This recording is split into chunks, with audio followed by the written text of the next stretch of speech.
Hello friend, welcome to my channel Chhoti Si रसोई। आज मैं आप सभी के लिए लेके आई हूँ बहुत ही सिंपल मछली की रेसिपी है। ये मसाला स्टर फ्राई मछली है, डीप फ्राई नहीं है ये। और ये ऐसी रेसिपी है जो आप रोटी के साथ आराम से खा सकते हैं। हल्की सी लटपटा टाइप का रहेगा और टेस्टी तो कहीं ज़्यादा रहेगा। तो यहाँ पे 300 ग्राम मैंने मछली लिया है। आप कोई भी मछली ले लें। ये हमारे पास कतला मछली है। इसमें मैंने आधा चम्मच हल्दी, आधा चम्मच मैंने मिर्ची डाला है। मिर्ची आप अपने अकॉर्डिंग डालें, कितना तीखा खाते हैं। आधा चम्मच ही मैंने धनिया डाला है, धनिया पाउडर। एक छोटा चम्मच मैंने अदरक लहसुन का पेस्ट इसमें डाला है।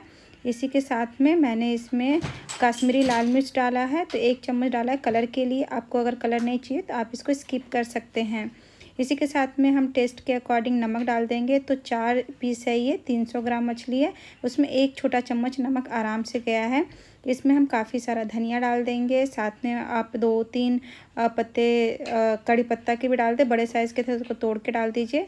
2 से 3 लहसुन की कलियों को इस तरह से कट करके डाल दें और 1 बड़ा चम्मच हम नींबू का रस डाल दें। इसमें मछली में नींबू का रस बहुत ही अच्छा लगता है, हल्की सी खटास। आधा छोटा चम्मच हम इसमें गरम मसाला डाल देंगे और साथ में हम 1 चम्मच सरसों का तेल इसमें डाल देंगे मछली के साथ। और मछली और सरसों का जो कॉम्बिनेशन है बहुत ही परफेक्ट रहता है, बहुत ही टेस्टी रहता है। तो इन सबको हम पहले मिला लेंगे मछली के ऊपर, जिससे कि ना सभी के सभी मसाले इसके ऊपर एक अच्छी सी एक लेयर हो जाए। उसके बाद हम इसमें डाल देंगे 1 प्याज। तो आप इसी तरीके से फ्राई कर सकते हैं तवे पे, लेकिन मैं इसमें 1 प्याज और टमाटर के साथ में करूँगी, जिससे कि ना हमारा जो ये मछली है ना ऊपर से थोड़ा सा लटपटा रहे और प्याज और टमाटर का बहुत अच्छा फ्लेवर आ जाता है।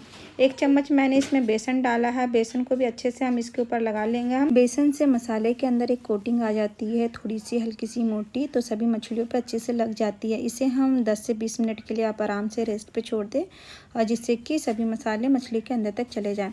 उसके बाद मैंने एक पैन लिया जिसमें मैंने सरसों के तेल को अच्छे से गर्म किया है, और उसमें एक एक करके हम पहले मछली को डालेंगे। और एक साइड से हल्का सा वो फ्राई हो गया है, तभी मैंने प्याज को भी डाल दिया है।